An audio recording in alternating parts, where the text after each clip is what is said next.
So our first speaker is Suneal Menzies. He is the Executive Director of Assisted Recovery Centers of America in St. Louis. He has served as Executive Director since 2013. During his time as Executive Director, ARCA has grown to become the largest provider of MAT and psych services in the state. Suneal has been a key player in the development, implementation, and management of ARCA's virtual telehealth programs, which is one of the first telehealth platforms in the country, specifically focusing on substance use disorders and related behavioral health and primary care conditions. Over the past 13.5 years, Suneal has had the opportunity to consult in the addiction field in both public and private organizations, including pharmaceutical companies and government groups. He is the founder and managing partner of Recovery House, a transitional living program serving men in the greater St. Louis area. Suneal is a member of the Missouri Opioid State Targeted Response Team. So Suneal, I'll let you take it away. Thank you, Emily, and the rest of the Archway team. Appreciate the opportunity to do all this evening. Emily, I'm going to take your kind of breakdown of our 7 to 10 minutes and kind of walk through it that way. As Emily said, I'm with the organization called the Assisted Recovery Centers of America.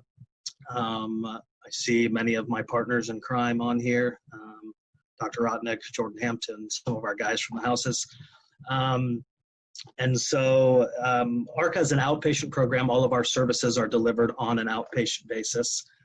In 2015, we decided to leave the 24-hour care to the big boys. John can talk more about that if anyone has questions. But being outpatient and a medication first, from a philosophical standpoint, 4 key concepts of the program: medical detox and or stabilization to make sure it's a safe and comfortable process. The use of anti-craving medications for ARCA, specifically Suboxone or Subutex, depending on the needs of the patient, and then naltrexone or Vivitrol. Methadone is not something we provide, but obviously a big supporter of it, and it clearly has its place for those who are really in the throes of an opioid addiction or have been using for a long, long time with severely disrupted neurochemistry. All of our patients are offered, and most are under the care of a psychiatric provider. We believe that's one of our real competitive advantages. We are able to be comprehensive in both treating the substance and the dual diagnosis co-occurring symptoms. And fourth and finally, what we believe is most important, really the therapeutic component. At the end of the day, in our organization, we talk a lot about kind of the difference between just surviving and thriving. And any one of us can give up what may at many levels be our best friend or something that's essential to our survival, and kind of make it day to day. Our goal for our patients and those we serve is really to get back to, as Dr. Rotnick would call it, a thriving mode, moving way past just kind of this day to day, can I gut it out?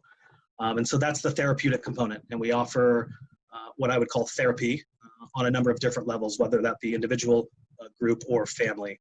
Therapy in our organization we use as a general term that may be an actual licensed clinician. We are proud to be a big supporter of the peer movement.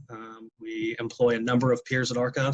We believe they do some of our best work, along with our case managers, community support specialists. In the state of Missouri, we've been really fortunate under the leadership of the Department of Mental Health to have a wide range of kind of therapy services that can be offered. So that's a little bit about the ARCA program itself. Again, as I said, all of our programs are offered on an outpatient basis. In it being an outpatient model, and as Emily mentioned, one that was for the last 3 or 4 years, very much under the direction of Dr. Rotnick, has been grounded in our telehealth program. We were fortunate and kind of in the right place at the right time to take our telehealth and virtual platform to the next level. And through the course of the last 3 or 4 years, in conjunction with, I believe, the SOR team and Dr. Winograd, who's on here, and DMH, ARCA was given the opportunity to partner with a number of Department of Mental Health partner agencies in the state, which allowed us to really expand the telehealth platform prior to the COVID pandemic to 16 different counties and 31 sites. When the pandemic hit, under the leadership of our medical team, and we were talking the other day, we were really impressed and moved by the level of ambiguity that our staff was willing to work under in order to make sure patients were taken care of. And on the flip side, because I'm not tech savvy by any means, I was blown away by how tech savvy patients really are. And those two things allowed us to take our kind of the common concept of telehealth, the patients coming into a bricks and mortar facility.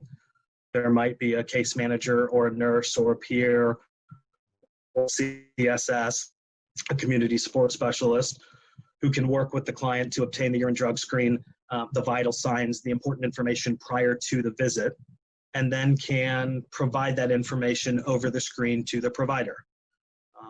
At ARCA, we have nurse practitioners and then physicians or MDs. The pandemic allowed and forced us to think further. If we can't have contact, or we need to have low contact or no contact with patients, how will we accomplish that? And we were able to do that in two ways, three ways really. We set up, for the most part, very quickly. Doc, I think within 4 days we had it kind of set up that we had those that still needed high contact, normal visits, so first-time patients, those receiving a Vivitrol injection or another psychiatric medication that required an injection. We had low contact, which was very quickly, the team was able to set up, while patients were still coming to the office, it was very much virtual. They were doing their own blood pressure via little blood pressure cuffs you kind of put up to your heart. They were still getting urine drug screens, but were kind of showing us and tipping the cup in front of us. So in an effort to stay behind kind of the glass and to put a separate physical separation for the safety of staff and patients, we started to move in that direction of setting up no contact rooms. So we would tell patient, you go to room 1, the provider would be already connected, the screen would already be connected. We just had to walk them into the room and then we could step out. As we started to see the epidemic and the pandemic become a little bit more severe and really the emotions of staff and patients had to be taken into consideration, we started to implement really true virtual platform where patients were able to be initiated into treatment and continued through the process and followed through the process completely virtual. At first, there was some concern, there were some challenges we all had to work through and get comfortable with.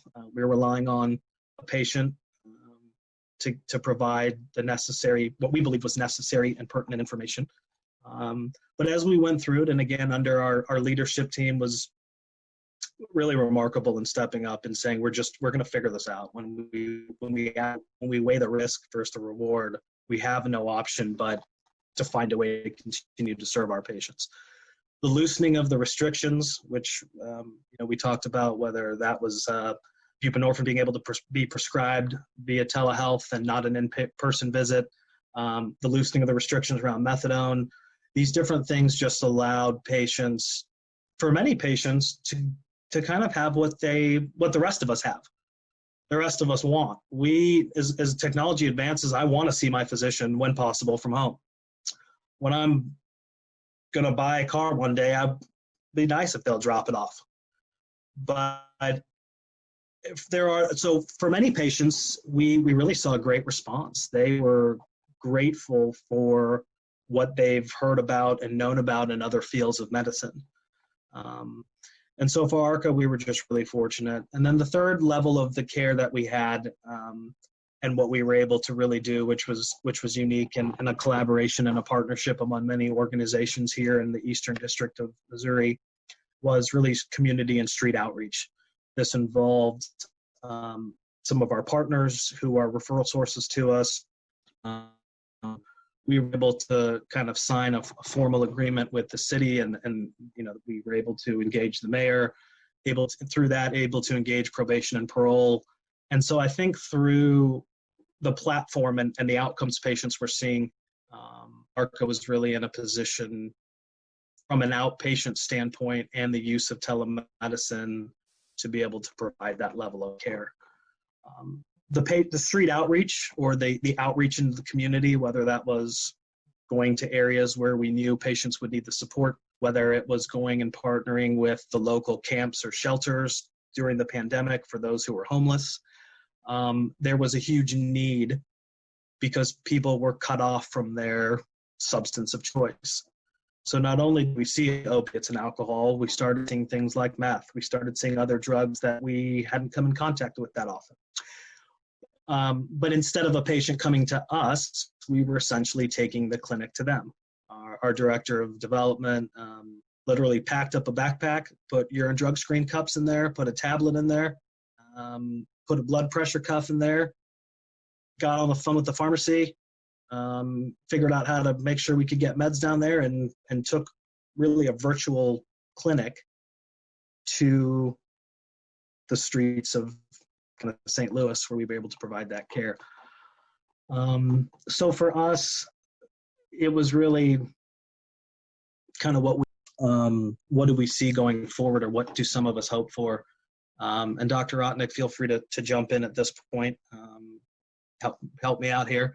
There were some really great things that came out of this. We don't, we understand that there's many who are suffering, and it's taken a significant toll on really the world. But from the addiction standpoint, from the access to care, I think we're going to see really good things around buprenorphine being able to be prescribed, or at least there being a really strong consideration to being able to allow this to be prescribed. There's been a lot of changes around methadone. People are able to take home dose. As we continue to think about that, I'm not sure that that's going to be something that will last forever, but it's my hope that we'll be able to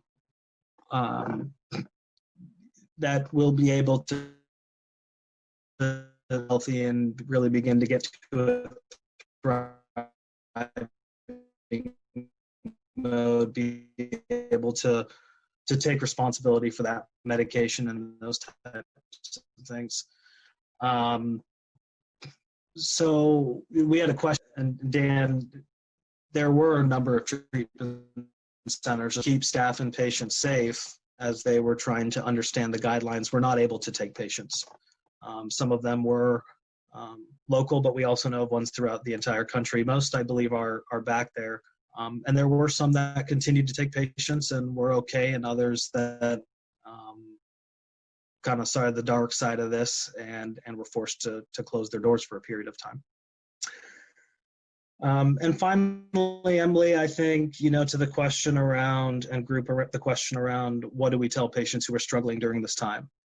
And Dr. Rotnick and myself and many of us have had the opportunity to speak about this publicly, and it is a time where the forced isolation and the forced family time for those who with their mental health or substance abuse is going to catch up with them. The loneliness, the boredom, the isolation, the being around family, we're going to get caught. But like many of us have heard, it is a time where it's the only time some of us are able to step away, and the forced kind of shutdown gave us a chance to get back to focusing on some of the basics and what may be, most simple. So, for us, we were able to, if you text ARCA to I believe it's 44688, you would be able to get a link that would be our paperwork, our enrollments, our everything. So we allowed patients to text us. We can get you all the initiation paperwork, and from there, someone will engage you through the entire process. Access to care is as strong as it's ever been now from the outpatient standpoint, and what the research is showing for many is that when a medically assisted treatment is provided on an outpatient basis, patients have a great chance of succeeding. And so for those that are, for families and for loved ones and for those who are struggling, this may be a great opportunity and time to really be focusing on ourselves and working to get healthy, if that means dealing with our mental health or substance abuse.